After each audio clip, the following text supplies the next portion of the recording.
इस वीडियो के पहले पार्ट में हमने जाना था कि एयर ट्रांजिट एयरलाइन की फ़्लाइट 236 में फ्यूल कम हो रहा था, जिसकी वजह से प्लेन के पायलट्स ने प्लेन को एजोर आइलैंड में मौजूद एयरपोर्ट में लैंड करने का डिसीजन लिया था। अब हम इस वीडियो के दूसरे पार्ट में जानेंगे कि आखिर क्या वजह थी जो प्लेन में फ्यूल कम हो रहा था। वॉइस ओवर फैक्ट्स में एक बार फिर से खुश आमदीद नाजरीन। फ्यूल का कम होना सिर्फ एक ही सूरत में पॉसिबल है कि किसी न किसी जगह से फ्यूल लीक हो रहा है। ये कंफर्म करने के लिए कैप्टन ने फ्लाइट क्रू को इंस्ट्रक्शन दी कि विंग की ट्रेलिंग एज मींस विंग के बैक साइड पार्ट को जाकर मॉनिटर करें। अगर वाकई में फ्यूल लीक हो रहा होगा तो ज़रूर उधर से कोई ना कोई इंडिकेशन मिलेगा, लेकिन अंधेरा होने की वजह से क्रू को ऐसा कोई इंडिकेशन ना मिल सका। नाज़रीन, कंडीशन यहाँ तक पहुँच चुकी थी कि हर 5 मिनट में 1 टन फ्यूल कम होता जा रहा था।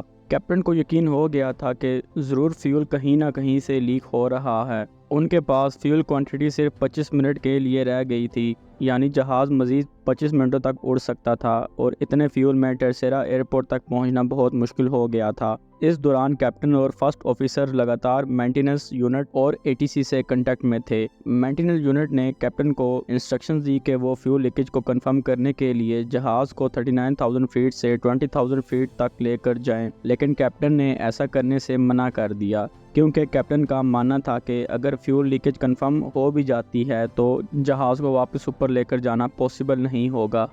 एटलीस्ट उनके पास अभी 39,000 फीट पर ग्लाइडिंग का ऑप्शन बाकी है। नेक्स्ट फ्यू मिनट में तमाम डाउट क्लियर हो गए जब जहाज़ के राइट इंजन में अचानक आग लग गई। इसकी वजह से जहाज़ में क्योस मच गया और जो पैसेंजर्स अभी तक सुकून की नींद कर रहे थे उनको अचानक खौफ ने आ घेरा।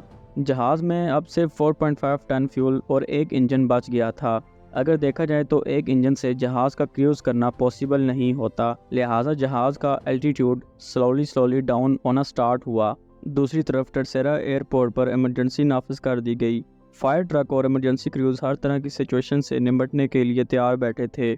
जहाज़ टर्सेरा एयरपोर्ट से अभी भी 240 किलोमीटर दूर था।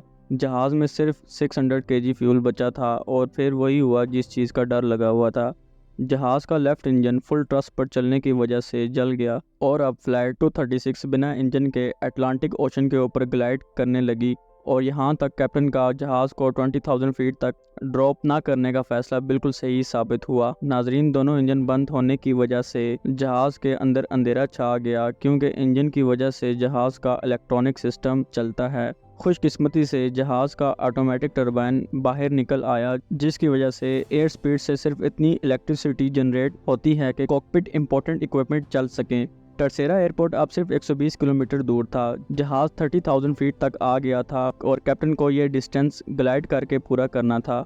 दूसरी तरफ पैसेंजर्स कैबिन में अंधेरा और पिन ड्रॉप साइलेंट की वजह से खौफ का समा बना हुआ था। ऐसी खामोशी जो शायद किसी बहुत बड़े डिजास्टर का इंडिकेशन दे रही हो। और कैप्टन को जिस चीज़ ने परेशान किया हुआ था वो ये थी कि अगर जहाज़ एयरपोर्ट तक ना पहुंच सका तो उन्हें ओशन में ही लैंड करना पड़ेगा, जिसकी वजह से क्रूज़ ने पैसेंजर्स को पानी में लैंड करने के हवाले से प्रिपेयर करना स्टार्ट कर दिया। नाज़रीन, ओशन में लैंडिंग कहीं से भी सेव नहीं होती बल्कि हर तरह से डेंजरस होती है, क्योंकि अगर पैसेंजर्स इम्पैक्ट से बच भी गए तो पानी में डूबकर मर सकते हैं। अगर पानी में ना भी डूबे तो पानी के ठंडा होने की वजह से हाइपोथर्मिया से मर सकते हैं। अब नॉर्मली इंजन के बगैर पैसेंजर प्लेन को ग्लाइड करना बहुत डिफ़िकल्ट होता है। सब कुछ प्लेन के पिच कंट्रोल में डिपेंडेंट था, जिसको पायलट मैनुअली स्टिक से कंट्रोल कर रहे थे। जहाज़ का एल्टीट्यूड 2000 फीट पर मिनट के हिसाब से ड्रॉप हो रहा था, विच मीन्स अगले 15 मिनट में या तो जहाज़ एयरपोर्ट पर पहुंचेगा या तो ओशन में। जब प्लेन का डिस्टेंस टर्सेरा एयरपोर्ट से 15 किलोमीटर रह गया तो इसका एल्टीट्यूड 13,000 फीट था, जबकि नॉर्मली इतने डिस्टेंस पर एल्टीट्यूड 3,000 फीट रखना होता है। अब अगर पायलट ने प्लेन को नोज डाइव करके एल्टीट्यूड कम किया तो प्लेन की स्पीड बहुत तेज़ हो जाएगी और इस सिचुएशन में क्रैश लैंडिंग के चांसेस बहुत ज़्यादा बढ़ जाते हैं। इसलिए पायलट ने जहाज़ को 360 चक्कर लगाया। ये चक्कर जब कंप्लीट हुआ तो एयरपोर्ट से डिस्टेंस उतना ही था, जबकि एल्टीट्यूड 5,000 फीट तक ड्रॉप हो चुका था। अगर बात करें एल्टीट्यूड की तो ये अभी भी ज़्यादा था, पर इतना ज़्यादा नहीं कि एक और 360 डिग्री चक्कर लगाया जा सके, और इसीलिए पायलट ने जहाज़ की पोजीशन रनवे की तरफ की और इसको चंद एस शेप टर्न लगवाए। इन एस टर्न्स की वजह से जहाज़ का रनवे से डिस्टेंस मज़ीद बढ़ गया और एल्टीट्यूड को कम करने का मज़ीद टाइम मिला। नाजरीन, नॉर्मली लैंडिंग के दौरान फ्लैप्स ओपन रखे जाते हैं जिससे ड्रैग बनता है और इंजन थ्रस्ट बढ़ा दिया जाता है जिससे प्लेन की नोज ऊपर हो जाती है। लेकिन फ्लाइट 236 के पास इंजन थ्रस्ट तो था नहीं, इसीलिए ये लैंडिंग नॉर्मल लैंडिंग से अलग और ख़तरनाक थी। पायलट के पास प्लेन को लैंड करने का सिर्फ एक चांस था, डू और डाई। आखिरकार प्लेन एक ज़ोरदार झटके से रनवे पर लगा जिसकी वजह से जहाज़ के 12 में से 8 टायर बस्ट हो गए। प्लेन को रोकने में थोड़ी मुश्किल ज़रूर आई, लेकिन फाइनली वो स्किड करता हुआ रुक ही गया।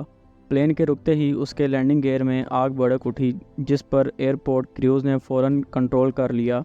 फ़्लाइट 236 एविएशन हिस्ट्री का वो पहला और आखिरी पैसेंजर प्लेन था जिसने बगैर इंजन के सबसे ज़्यादा ग्लाइड करने का रिकॉर्ड बनाया। राइट इंजन में फ्यूल लीकेज के हवाले से जब इन्वेस्टिगेशन हुई तो मालूम पड़ा कि टोरंटो में टेक ऑफ से पहले मेंटेनेंस क्रूज़ ने इंजन का एक पार्ट चेंज किया था, लेकिन वो पार्ट किसी और प्लेन का था। लूज फिटिंग की वजह से प्लेन में वाइब्रेशन हुई जिसने करीब से गुजरती फ्यूल लाइन को बस्ट कर दिया। इस वाक़ये के बाद एयरबस ने एक न्यू सिस्टम इंस्टॉल किया जिससे फ्यूचर में पायलट को परवाज़ के दौरान फ्यूल लीकेज का पता चल सकेगा। 1 साल के बाद कैप्टन रॉबर्ट पिशे और फर्स्ट ऑफिसर डिक डिगर को एयरबस A33 पर डेड स्टिक लैंडिंग परफॉर्म करने पर सुपीरियर एयरमैनशिप अवार्ड से नवाजा गया। तो नाजरीन, आज की वीडियो हमारी यहीं तक थी।